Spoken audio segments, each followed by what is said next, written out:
Hi guys, Nick Thomas here. Welcome back to the Academy of Historical Fencing. The Regenyei Sidesword is the subject for today. I've had a lot of Regenyei swords now, and a couple of side swords as well. My last one slightly broken, but I'm going to talk about that in a bit. This is, I'll put it in the description, but I believe it's the Sidesword Trainer 2, I think it's something like that it's called, which is one of the strong-bladed ones, and that is therefore supposed to be a lot tougher, but also a lot stiffer. So it has its advantages and disadvantages.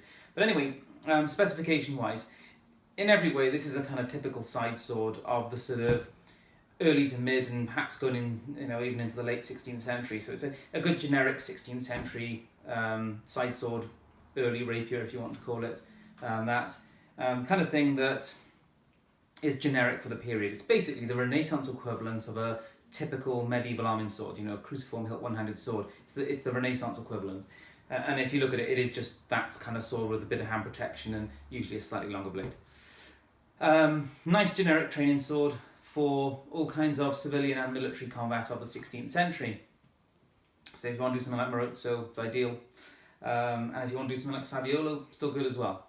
Right, what do I think of it? Well, it's a crude looking design, but it's tough. So I wouldn't say it's pretty by any means. Proportionally it's not pretty, but it's very functional. It really does the job well. It's tough, and it handles pretty well. So whilst it's not a pretty sword, it is overall a very good training sword. Now, whilst I make this review, it was only a few weeks ago that he stopped making them, and he stopped making all the kind of complex hilted rapiers and side swords. That's kind of a shame. I'm sure he will get them back into production before long. I'm sure they will be. So it's still worth doing this review video.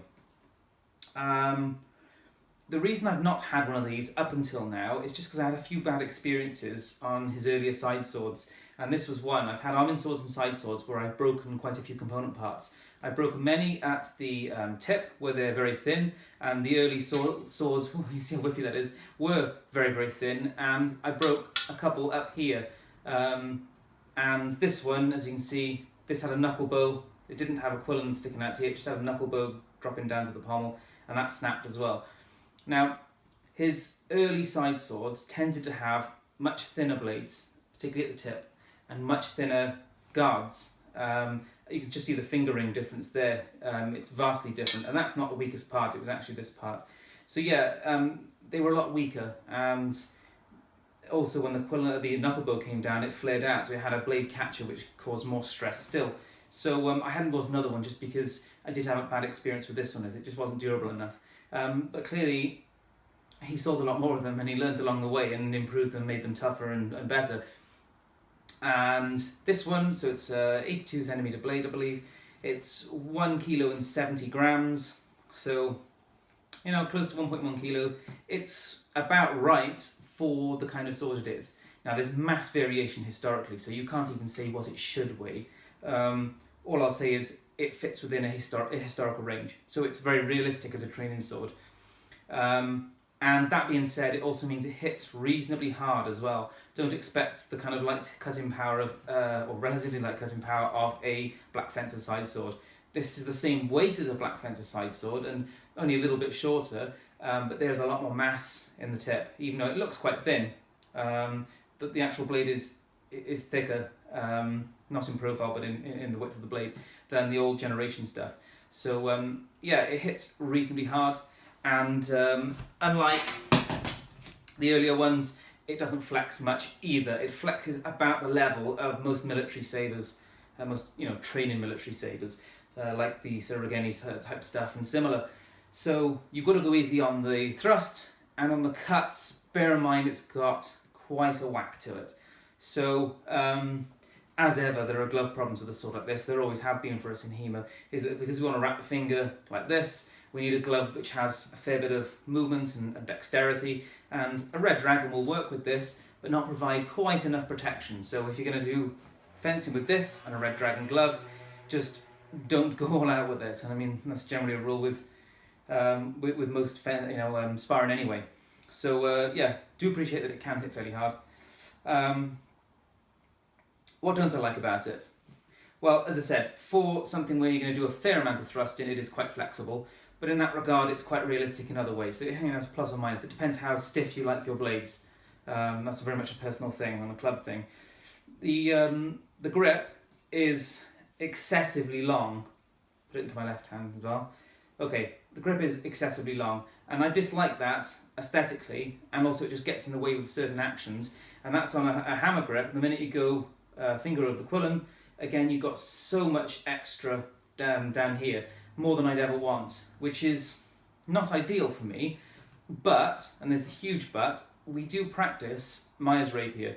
Now, I teach Capoeira rapier, and Mike, the other instructor in the club, teaches Maya rapier. And with Maya rapier, he grips it with what we'd call basically a hand-shaped grip in military sabre, which means we're not going to wrap the finger over the quillen, we're holding it back here. And suddenly, it works better. Put a big glove on, and you realise actually that amount of grip space is really useful if you want to use this as a Maya rapier, which means it's kind of universal. I can use it as a Maya rapier, or I can use it as, you know, more a Marozo style side sword, which they're basically the same fighting style pretty much anyway, but in terms of the way they grip them, a little bit different. Yeah, so although it is long, it works well. So yeah, it is actually a really good training sword, and I get the idea from the use I've had so far with this that it will go on forever, because it's just so much tougher. It is built like a tank compared to the previous generations that I've had from Regenyei. The blade is a lot tougher, the guard is a lot tougher in every aspect, so I suspect it's one of these ones that is finally going to go on for years, unlike some of the stuff that we burnt through. Which isn't a reflection on Regenyei normally, because actually his stuff's very durable, but it's just some of the complex hilted guards and some of the tips and things like that were a little bit thin on some generations.